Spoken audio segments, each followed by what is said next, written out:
All right, so we are in Virtual Earth World. Who are you? What's going on here? So my name is Duncan Lawler. I'm a lead in the Virtual Earth group, Okay. and my team is responsible for the development of Virtual Earth 3D. It's a new control that we're releasing for public consumption. Fantastic. So, Virtual Earth 3D, huh?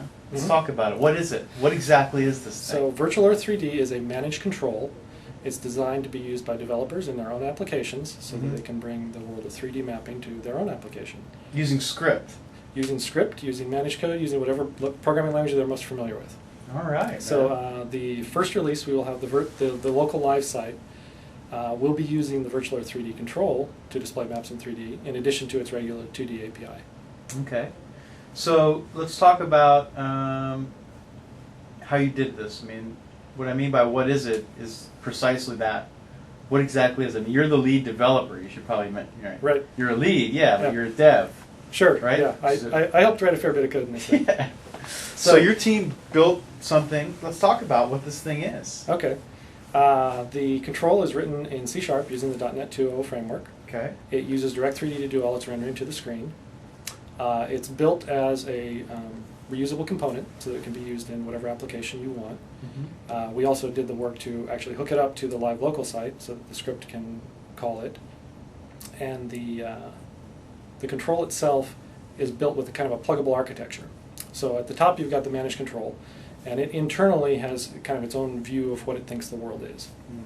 And it has a bunch of data sources that are feeding it. So the data source API is kind of a least common denominator API for querying spatial data. So that includes both vector and raster data types. And eventually that'll be pluggable. For the first release, we've written one data source implementation that abstracts the Virtual Earth tile servers for all the raster imagery, as well as the height maps and the models. Nice. So what you're saying is not only can I figure out where some place is on a map, I could actually see it as though I were looking at it. Exactly. Okay, and I mean that's interesting. I mean, but let's talk about from a developer's point of view, right? I'm a developer. How am I going to use this? Okay. Let's talk about that. So if you're a developer and you want to integrate 3D mapping into your website, for example, let's say you're a script developer, it's about 4 or 5 lines of code. Not actually that Good. Let's look at code. Spend too long until we've looked at code. Is my font too small? You need to. Well, let's see. This is a new camera, and I'm going to try to hopefully get in there. Yeah, we can see that. Okay. All right, so this is all the code that you need to embed the Virtual Earth 3D control into your web page. So that will include both 2D and 3D functionality. If you're on a browser that does not support the 3D functionality, you'll get the full 2D functionality. And if you're on a browser that does support the 3D functionality, then you'll have 3D available to you. Actually, could we bump the font up a little bit? Yeah, I can do that. I'm sure people can see that, but it'd be nice to see it a little better. Let's see. So yeah, that looks, instantiate an object and feed it stuff. Where is the It's font? pretty straightforward. I'm not sure where the That's font cool. is. No big deal. So anyway, it looks like pretty straightforward. Right. So Okay. here's what this thing will look like. That's actually the fancy version of the test page. So this is the Virtual Earth Interactive SDK. That'll be live on the dev.live site. And it actually shows you examples of how to do the things right in script as they're showing up in the site. Okay.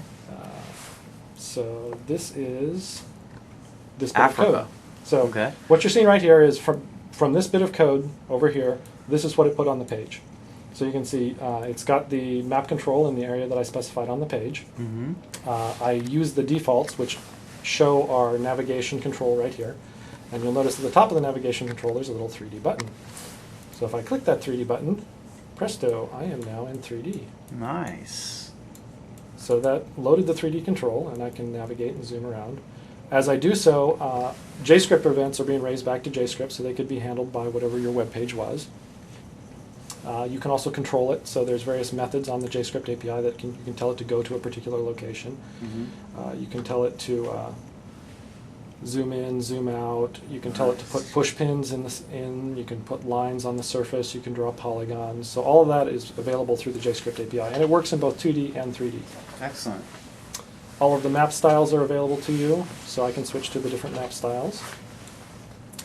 As I zoom in here, one of the things that you'll note is we have modeled a fair bit of the world. Here they come. So these are 3D buildings. So you notice in road style, they're not textured. They just have kind of a flat, cartoony look. But if I switch back to hybrid or aerial style, you'll see that they are actually fully textured based on photographs that were taken from aircraft. Nice. So if I pan around here, I can zoom over here and see there's the Space Needle, for example. I'll rotate around, and you can see the EMP. They were looking at downtown Seattle, looking off to the east toward the mountains now. Really cool. There's Key Arena. And I can interactively zoom around through this.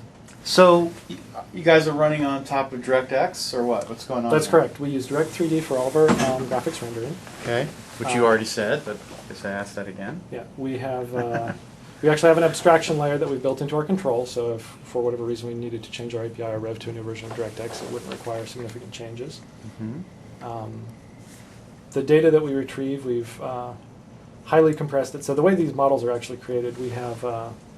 It was initially a separate company, Vexcel Incorporated, that developed the algorithms for creating these 3D models automatically, just based on photographs from airplanes that flew over. Mm-hmm. We have since acquired them, so they're now part of Microsoft, and they're chugging away. They can produce a surprising volume of models.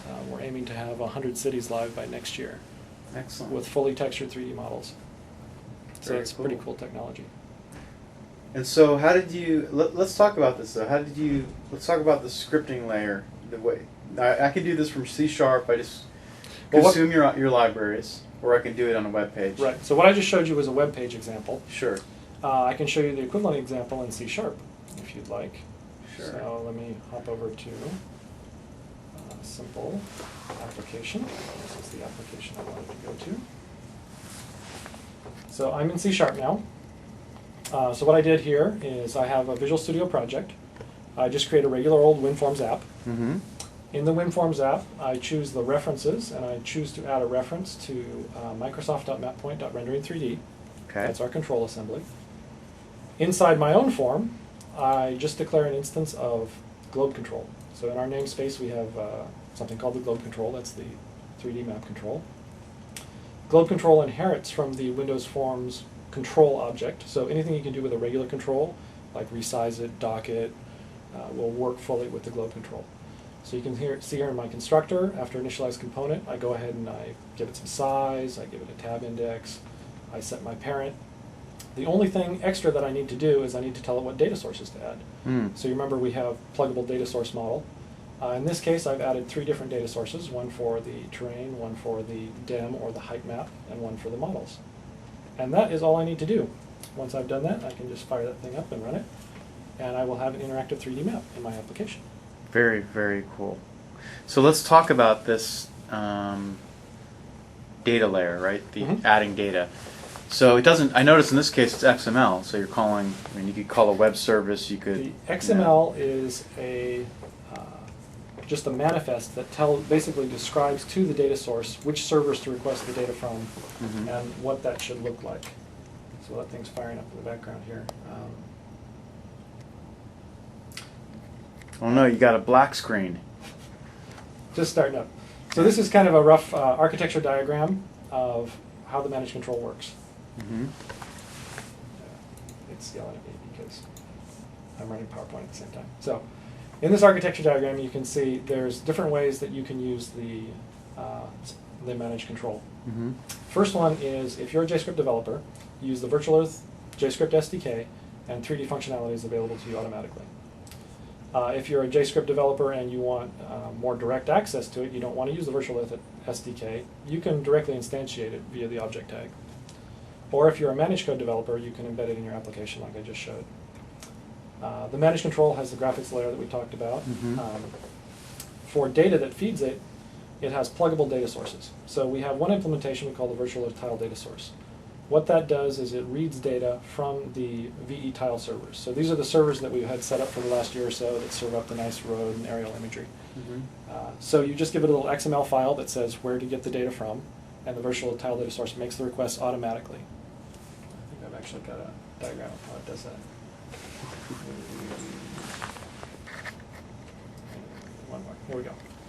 So what it does is internal, it's got this, what we call the world database. It's the controls idea of everything that exists in the world. Okay. On initialization, it places a camera somewhere in the world. So this is where you're looking from. The camera will decide what's visible and what's not visible, and decide which tiles it thinks it needs to load. So obviously close to the camera, you're going to get very, very high detailed tiles. Farther away from the camera, it's going to try and load less detailed tiles all the way out to the horizon where it's very rough detailed. It puts the request for those tiles into an asynchronous build queue that goes off on background threads and makes the request for the data. Excellent. The data comes back in various formats and then is processed to actually create the direct 3D meshes and textures that are then rendered on the screen.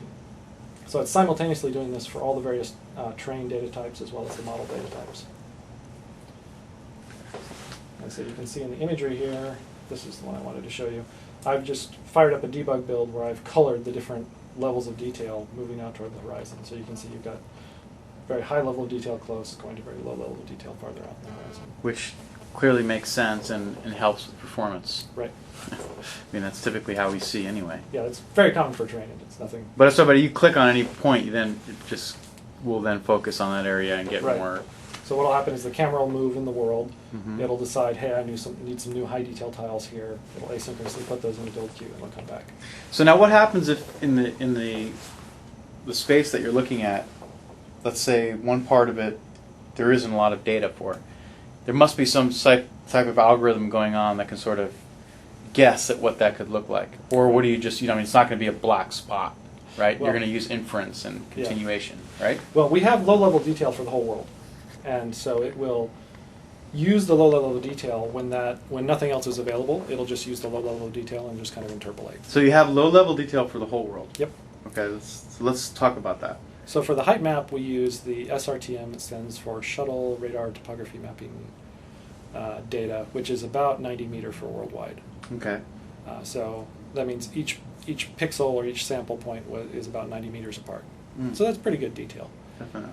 And then worldwide, we have aerial imagery at least at the 15 meter resolution, and generally better than that. Cool. Very nice. So that's a good explanation. Now let's talk a little bit about data types, right? Okay. You use the term pluggable, Right. which to me and most developers is going to mean I can stick whatever I want in there as Yep. long as it fits, conforms to a certain, interface, quote unquote. Right. So, what kind of data do you expect? What does the format have to be? What does it look like? Well, one of the cool things about the pluggable data source model is we don't require you to translate your data into our format. Okay. So you can translate your data to our format, and then our data source implementation will happily consume that. But you could write your own data source implementation that would read from your native data format, whatever that might be, and then our application would be able to consume that. But in the end, your application needs 3D space math. Well, right? it can consume various types of data. For example, let's say you had your data as GML, just as an example. Okay. That's a common data format. GML can define both 2D and 3D data types. So if you're defining your geographic coordinates with 2D polylines, for example, we can consume those 2D polylines and we'll just display them draped over the terrain. If you have actual 3D coordinates, then we can display those as well. Okay. And we can obviously consume imagery patches that we drape over the terrain. The DEM is effectively an image. You can think of it as a grayscale bitmap where each pixel represents the height, and we turn that into a polygonal mesh. And then, of course, the 3D models with textures. Okay. Now, for those people who aren't perhaps running the framework, clearly they couldn't use this because you're a managed control, so you're going to require IE. That's correct. And .NET 2.0 installed on the client. Right. So we'll automatically install .NET 2.0 if we need it as part of our install process. But yes, we're currently only operate in Internet Explorer because that's the only one that can host us. Sure. And you're hosted in an ActiveX container that hosts a WinForm. Correct. Yeah, one of the things I forgot to mention is we also expose a COM interop interface so that native developers, if they wanted to embed our control, can easily embed our control as well. Good. Right on. So that would be, you just for an already existing mapping application written in C++, I could leverage your code. Yeah, just like you would instantiate an ActiveX control, Okay. you can instantiate our control Excellent. with a COM GUID. Good. So let's see here. So for Virtual Earth, the website, so for maps, like local, right? Mhm. These are the thing that some people are going to, like local live local, is that what it's called Right, now? yeah. They change the name from time to time, yes. But Yeah. currently the site is Local Live. Local Live. So, which is odd because even if I'm looking up a place in Amsterdam when I'm here in Seattle, it's still local. Because it's Yeah. local to where I'm looking. Right. It's not local to where, it's not relatively local. Right. Right? So, is that going to all be in 3D now? Or I mean, Yep. you know, Let okay. me fire this up and show you what it looks like now. Sure. All right, so here's the live local site. Comes up for me. There we go. All right. All right, so this is the regular 2D site that everybody's familiar with, Mhm. except we again have this new nav control with a 3D button. So I can click the 3D button, and it will start initializing, and it'll hop over to 3D mode for me. Nice. So the viewpoint should be the same as it was in 2D. It's just now I'm in 3D. It thinks I need to reinstall. That's That's all what right. you get when you run dev stuff. Well, yeah, it's a debug build, so. All right, let me refresh the window and see what that does. That could be an interesting little bugger.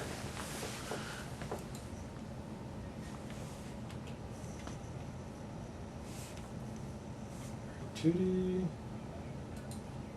3D. Maybe you need to close IE. Yeah, let me try closing IE. This is good. This is a real live demo, A real right? live demo. Isn't some no sort of- smoke and mirrors. No. Close this guy down. So developers do use PowerPoint. Wow. Well, Well, developer leads, huh? You have to go to those meetings and yeah, when you have to go to explain meetings. yourself. When I've had enough people asking me about this, I thought it was about time I sat down and put together a real quick presentation that I could give Excellent. to explain what it's all about. All right, let's see if we can get to 3D here. And there it goes.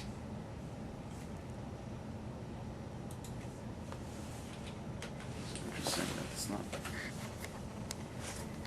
I think I'm looking in the middle of the ocean, so yep, Yeah. that was in Africa. Nice. So off we go to San Francisco. Very cool. So one of the fun things that we did just for kicks is we hooked up a pluggable controller model, so you don't actually have to use the mouse to interact with it. You can use the Xbox controller if you want. Very cool. So I have a Xbox 360 controller for Uh-huh. Windows, and it's plugged in there, and I can navigate the map fully with the Xbox controller. Nice. So I'm just going to fly around here. Here's San Francisco. That's another one of the cities that we have modeled with 3D data. So here comes the 3D data in there. You can see there's the Transamerica Tower. You Yeah. can see the nice hills around there. As the buildings come in. And you can look around. So there's the Bay Bridge. And I can zoom down right here on the street. Wow, that's really cool. So the resolution on this imagery is about 15 centimeter or better. Hmm. So you can see individual windows on the buildings in pretty high detail. Excellent.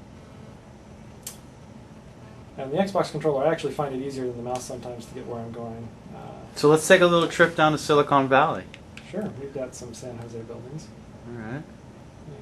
Sorry if I'm making anybody dizzy here. It's cool. So here's San Jose. Down in Silicon Valley. Should we go to the Google campus? I'm not sure if we have them modeled or not. So here's the Oh, downtown interesting. area of San Jose. All right. This is the section that we have modeled here. Hmm. All right. The data comes in like that.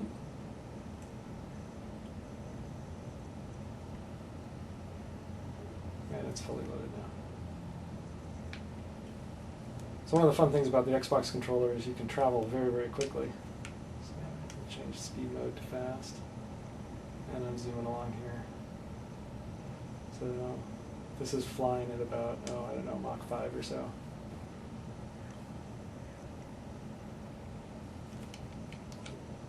So that's interesting. So when you, like for example, for what you were just doing, Mm-hmm. you're traveling at a certain vector. Are you in the background sort of caching what the upcoming views are going to look like so that it's a little more smoother? Yeah. What we have is the pluggable controller model, the interface that it talks with the managed control. What it does is it will tell the managed control, here's where I'm currently at, here's where my camera is looking, and it'll also tell it, here's where I think I'm going to be going next. So for the mouse, that's actually relatively difficult because you don't know what the user's going to do next with the mouse. But with something like a controller, you know very well where he's going to go, so it'll pre-cache and load as it goes. Now, is there the notion of recording? There is. It's not exposed in the first version, but it probably Okay. will be in later versions where you'll be able to record the path that you're traveling along and then be able to play that back. Because that would be really, really cool. Right. That's, you know, you could even, you know, you could use this. The cool thing that I'm seeing with this technology is for web developers, you could create games with 3D space. Yep. And if there's a way to tack in multiple people, like your contacts, and have them play in some equivalent space, but the fact that you could actually save, you know, an X amount of time over a trip could be used for, like, I mean, I know that they show the real estate demo all the time, but a cool thing to show people would be, you know, you press play and it takes you on this little cool trip around the world, and then boom, right into San Francisco or whatever. I mean, you guys obviously are thinking about this. Absolutely. It's not rocket science. I mean, yeah, one of the things we're thinking for the kind of geo community or the geo wiki type thing is where you have community data where people will say, here's some really cool stuff that you can look at, you know, here's some cool places in the world, and then animate from one to the other, kind of tell a story. And so we're definitely thinking about that. excellent. So what else excites you about this version that's out here right now for developers? So for developers, I think the coolest thing is just the ease with which you can get the full 3D environment in your application up and running, and then make your own customizations after that. Like you said, I can see all kinds of scenarios where you'd want to do, you know, kind of an interactive, say, chat application where you have avatars wandering around in the world. And we don't support that quite yet, but we're definitely aiming in that direction. Sure. But I mean, the fact of the matter is, you are delivering a platform such that you may not offer that yet, but as a developer, I could build something into a Windows application, for example, a WinForm or Smart Client, I guess is what they used to be called. Right. Where I do incorporate stuff from the Live Services Cloud that could, you know, give me pointers to where people are and hook into your database. In other words, this can be extended. Absolutely. I mean, you designed it that way. Right. It's all about enabling the developers to create their own content. We're not just trying to provide a single application that everybody has to use. We're trying to build a reusable component that developers can integrate into their own stuff. Very cool. Independent of the data source. Independent of the data source. Which is very cool. So, a certain competitor's data could be put into this, huh? There's no reason why it couldn't. Had to say that. Yeah. And it's not. It's just funny, and it's cool, and we're all in this together. Yeah. This is great. The point is, this is great technology that people are going to like, because you know, sometimes it's fun to see exactly where you're going, like exactly where you're going. But let me ask you this though, from a user standpoint. I mean, we've been pretty developer focused this whole time, which is what we want to do. Right? This is a development tool as much as it is a cool thing for users to look at. What are some of the? Let's talk about a little bit. What's useful here, like from a user's point of view? What's really useful? So the useful thing from a user's point of view is, like you said, the ability to actually see the data as you would really see it when you were standing there on the street corner. Okay. So a lot of people out there get maps and they understand maps. They understand the little lines, and they can say, and they can instantly make a relation between, okay, I see the word 40th Street on the map. And then when they actually get to 40th Street, you know, they have the spatial relationships to figure it out. But a lot of people can't figure that out. You know, some people are more visual-based navigation, and this enables those people to be able to find their way as well. Okay. So from a merchant standpoint, you might be able to do things like put a link on your website to show people exactly what your store looked like, so they know it when they saw it, when they drove by. You could also do things like integrate it in such a way as to allow immersive advertising on your store. Mhm. So it's kind of, think of virtual real estate where you actually put a billboard with, here's a coupon for something. Mhm. And then people that are browsing in that area that might actually be looking for that kind of information, they'll be able to see that on your store, and there's your store right in the scene. Excellent. Now let me ask you this. Remember Vermal? Mm-hmm. Could I create a web page where my UI basically is built out of this component, but of course my data isn't going to be pictures of terrain, Mhm. terrestrial, objects, but would be my page. Mm-hmm. Would be objects on my page, or some sort of construct that's not a map. Now you could ask, well, what the heck does that mean? I mean, I'm Yeah. thinking out loud. Uh-huh. So I guess my point is, could I use this as sort of a Vermal engine to build a 3D website that didn't consume terrestrial data or images, but if I somehow was able to map out like some fake world composed of the same kind of data that obviously it needs to construct 3D Right. objects. I mean, I get that part. Uh-huh. I could use this. I mean, in other words, Sure. the point is the data doesn't matter. It just Right. has to make sense. That's right. As long as it's consistent, the application doesn't care whether you're looking at Earth or Cool. Mars or anywhere else. But the point is, I could do some very interesting work. Now, is it, which is, of course, leads to the point of that somewhat quite blank question. Mhm. Is this clickable? Can I interact with this map? Oh, sure. I mean, so I know you can click and say, what is this for? But can I get in there myself as a developer and Yes. create what happens? So when I click? the managed control will raise events. So if you're a JScript developer, for example, Mhm. the managed control will raise events to the JScript when things are interacted with. Mhm. So for example, if you place an object in the scene, we'll raise an event when the user interacts with that object, and it's up to you as a JScript to decide what you're going to do with that. So you Excellent. can remove it, you can highlight it, you can change its behavior. Mhm. On the managed side, of course, you've got even richer interactivity with the control because you don't have the overhead of going all the way up to JScript. Okay. So there's a significant overhead. For example, we don't raise every single mouse move all the way up to JScript because that was just too slow. Okay. But in managed code, there's no reason, if you're a managed developer, why you couldn't listen to every mouse move event and do different things. Excellent. The controller model, since it is pluggable, controllers, in addition to be able to modify the camera position, they also get a chance to insert themselves into the render queue as well. So for example, you could create a controller plugin that was your flight sim controller, where it displayed an aircraft from a third-person view, as well as responding to input. Mm-hmm. So you have complete control over what you want to do in the scene. Now the controller plugin model won't be exposed in the first version, Mhm. but it's definitely designed in, and it will be in a future SDK. Very, very cool.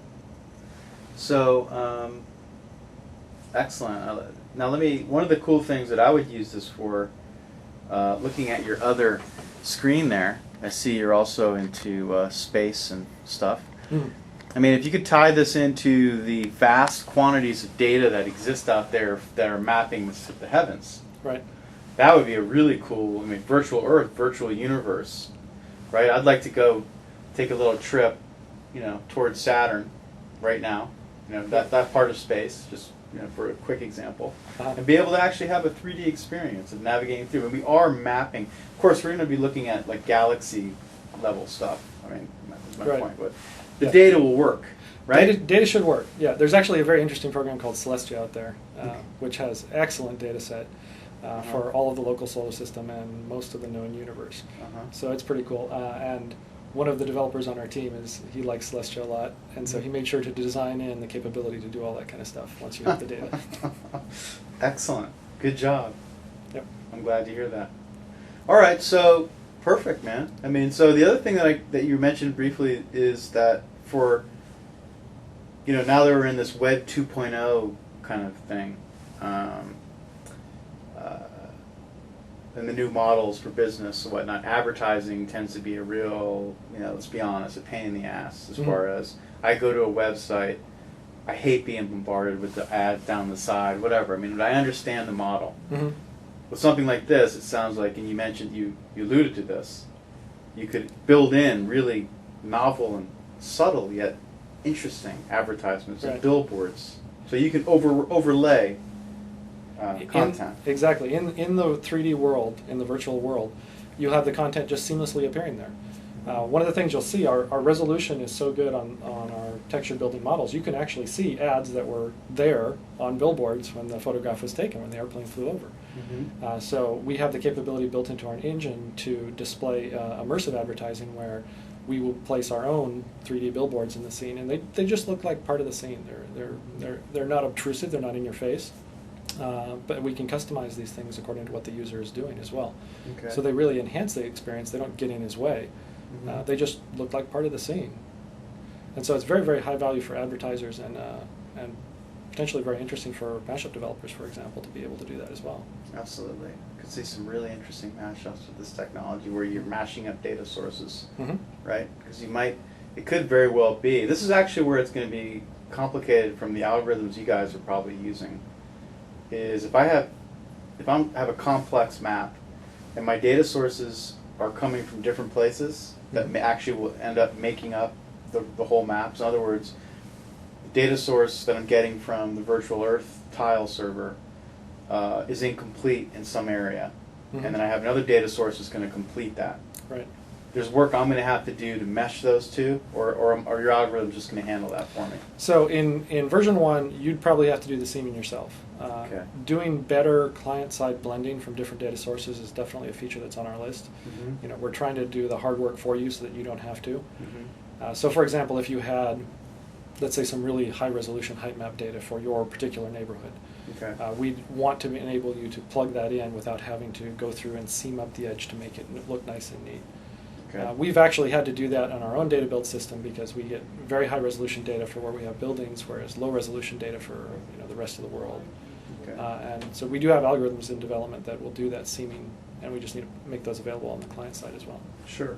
Now, for those people who like to travel by sea, under the sea, there's a lot of mapping that's gone on of the Earth, like from... The bathymetry, yeah. You got it. So, can that happen? Absolutely. Okay. Version 1 doesn't have bathymetry, but again, it's on our list for version 2. It's on our list. The point, I mean, these are all, it's easy to ask, like, can it do everything? I mean, those are the easy questions. But obviously you guys are thinking about it, and that's the point. I mean, you've built yourselves a platform that's now going to grow. How, is there any sense of community here? Like, developers can say, hey, check this component out I built for you guys. How do you interact with your developer community in this space, is my question. Right. So the dev.live.com site is the primary means for interacting with the virtual developer community. It's very interactive. We've got lots of forums there. The devs regularly go through the forums and answer questions. So we love to hear feedback. We love to hear questions from other developers, and we definitely use that feedback to build our feature list for the next version. Cool. And of course there's Channel 9. Right. When this video will be there, hopefully Niners will ask some more intelligent questions than I ask. Typically they do. Yep. And we can help this thing evolve. I mean, it's a really cool technology. I'm very impressed with the performance. Now that's coming from DirectX, managed DirectX? That's correct. So a lot of people, managed code kind of gets a bad rap as being not performant, but you can see we're getting 60 frames a second, rendering hundreds and hundreds of megabytes of textures that we're getting for these textured 3D buildings. Now, did you use any unsafe code? So the way managed DirectX works is the managed code calls down to the native DirectX to actually do the hard work of the rendering. But all of the UI, all the cameras, everything is all run in managed code. So all of our assemblies are all managed. We don't go to native code for really anything. And how does that make you feel as a developer? Do you miss C++? Well, I'm an old C++ developer that has kind of moved to C#. I found C# to be more productive than C++ generally. It's a nice development environment. So that's not just spin, huh? No, it's actually very, very quick to develop. And I like the security that you get from C#. One of the things that we were extremely concerned about, since we are a managed control that's designed to run within IE, was security. And so having everything be managed prevents an entire class of potential exploits that we might get hit with. Like, namely buffer overruns and integer overflows and that kind of low-level stuff where you're not dealing with your pointers correctly. Exactly. Easy to make mistakes. Right. Plus, IE running on Vista has the notion of protected mode, so you're even users are even that much safe, even in case if something did happen bad. In that case, anyway, that's orthogonal. But I mean, they've done a lot of work, and I know that the IE people did a lot of work to allow WinForm. We use that on Channel 9 to enable inking, right? We had to write a WinForm. Right. And that was a little bit painful when we did it because they were still working out some bugs in IE to make sure that would work properly without always giving people a security warning. Yep. And they did actually great work, the couple of developers that pulled that off, to host WinForms successfully and safely. Yeah, we filed a few bugs ourselves with the early versions of IE. One of the things that we require, since DirectX requires full trust to operate, so Okay. even though we're a managed control, we still have to operate under full trust. So we do still get the security warning. But on early versions of IE7, we didn't run it at all for various reasons, and we filed a couple bugs. But they're very responsive, got it fixed, and so Very we're cool. good. Well, this is really exciting, and so we covered the how, what, and the why. I guess we Mhm. did this to make just to enable a new type of search metaphor, right? Yep. For developers, as well as we were alluding to earlier, I may be a developer who doesn't really care about search and to put little, this is where I am in San Francisco and blah blah blah. I might just want to use this control as a 3D rendering engine for me in script. Yep. And I'll point you to a data source, and boom, here you go. There you go. Yeah. We don't want to limit at all what you can do with this control. It's wide open. As far as That's really developers go. awesome. Glad to hear that. Well, hey, thanks for your time, and play with this, Niners. This is very cool. You'll come on Channel 9 and maybe interact a little bit with some of these people. Yep. They're going to have questions, and maybe we'll do something on Channel 9 with this. We were actually, I'd love to have a mashup of where all the Niners live. Right? We That'd could be really use this cool. technology to go navigate to where all the Niners are. Yep. It would be really cool. Show me your house. Hey, thank you very much. Yep. Take care.